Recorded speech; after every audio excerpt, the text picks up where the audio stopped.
talagang very obvious yung selective justice and double standard kung tawagin.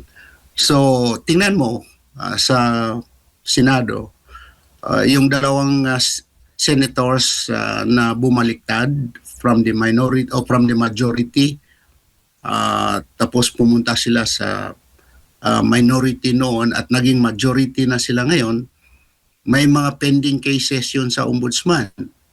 At sinabi pa yung isa kay Senator Joel Villanueva, sinabi pa ng ombudsman, hinug na yon for filing the case before the Sandigan Bayan. Pero ano nangyari? Parang uulitin na naman nila yung investigation. They have to review it again. Dahil kumampi na siya doon sa kabila. So anong tawag mo doon? Selective justice yun at double standard. Kaya punong-puno na yung tao. Kumbaga, kulang na lang create ng violence, marahas na pamamaraan yung mga tao. Doc, ano ho ba ang inyong masasabi? May epekto ho ba o naidulot itong naganap o nangyaring 3 araw na pagtitipon ng iba't ibang grupo sa EDSA, sa Liwasang Bonifacio, ni pinangunahan po ng INC? Yes, ako'y naniniwala na there is a far-reaching result of these initiatives led by the Iglesia ni Cristo, dahil ito po ay isang panawagan para sa administration na hindi maganda ang ginagawa dahil katulad niyan mayroong nakaabang na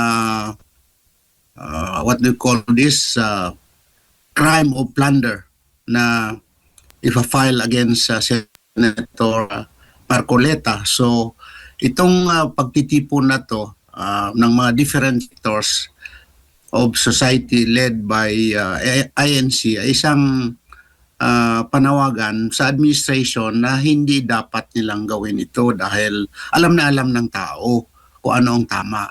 At ito ay isang political persecution sa kalaban ng administration.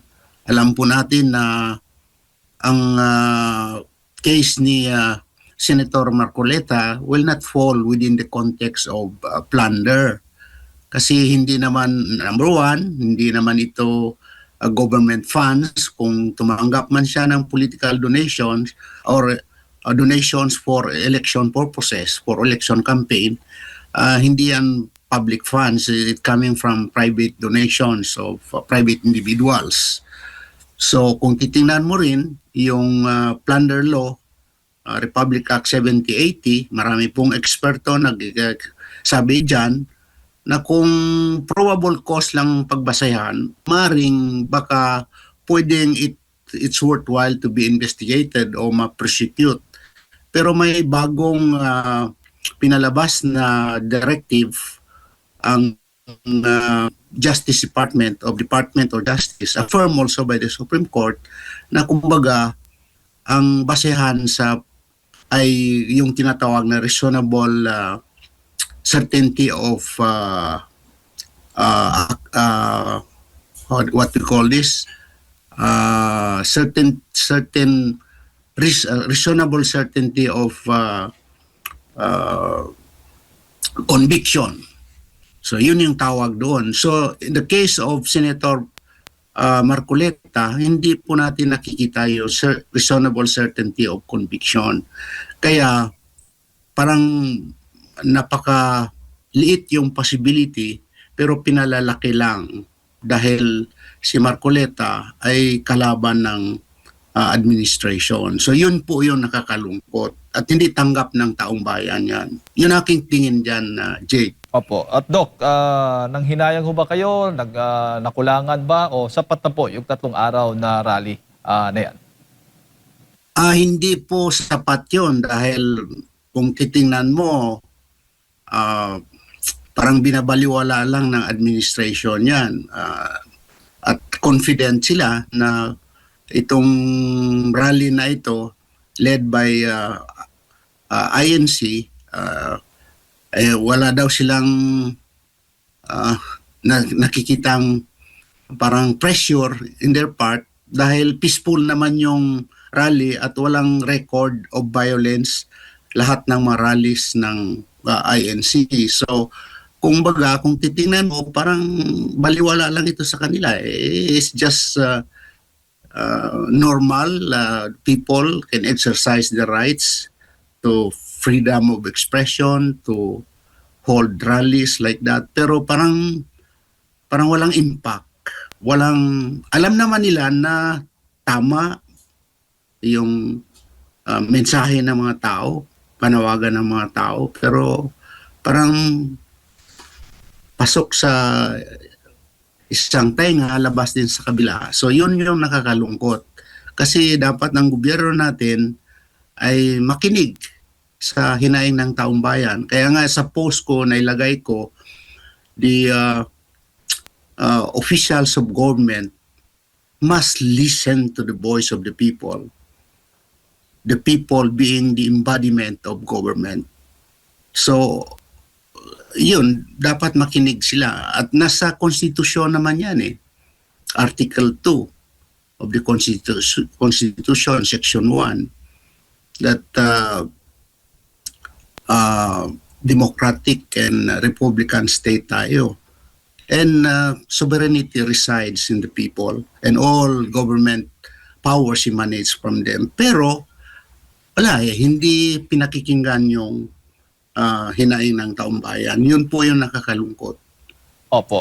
Bago ko ipasa kay Partner Admar, Doc, kayo ho ba'y naniniwala na may selective justice po dito sa ating bansa? Kung kakampi ka, hindi ka kakasuhan. Pero kung kalaban, kritiko ka, kakasuhan, aarestuhan, ipapakulong ka. Meron bang ganun? Tamang-tama yan ang sinabi mo, Jade. Talagang very obvious yung selective justice and double standard kung tawagin. So, tingnan mo sa Senado, yung dalawang senators na bumaliktad from the minority o from the majority, tapos pumunta sila sa minority noon at naging majority na sila ngayon, may mga pending cases yun sa ombudsman. At sinabi pa yung isa kay Senator Joel Villanueva, sinabi pa ng ombudsman, hinug na yun for filing the case before the Sandigan Bayan. Pero ano nangyari? Parang uulitin na naman nila yung investigation. They have to review it again. Dahil kumampi na siya doon sa kabila. So anong tawag mo doon? Selective justice yun at double standard. Kaya punong-puno na yung tao. Kumbaga, kulang na lang create ng violence, marahas na pamamaraan yung mga tao, pero hindi naman natin gusto yun. Ako mismo, bilang isang peace advocate, first Filipino recipient of the Mahat M.K. Gandhi Prize for Nonviolent Peace Award. Ako yung huling manawagan siguro na kailangan magkaroon ng violenteng pagkikilos para may pagbabago sa ating lipunan. Pero ano kaya ang gagawin ng isang tao o ang taong bayan kung ang gobyerno ay talagang sinasadyang hindi pakinggan yung taong bayan dahil pinoprotektahan nila yung mga kasamahan nila at ang kanilang mga interest, political interest. So nakakalungkot. Kaya ako minsan, hindi minsan, palagi, humihingi ako ng divine intervention para sa ating bansa. Kasi parang wala na tayong pag-asa kung ang hinaing ng taong bayan ay manawagan tayo ng pagbabago o tuwid na daan para sa ating lipunan.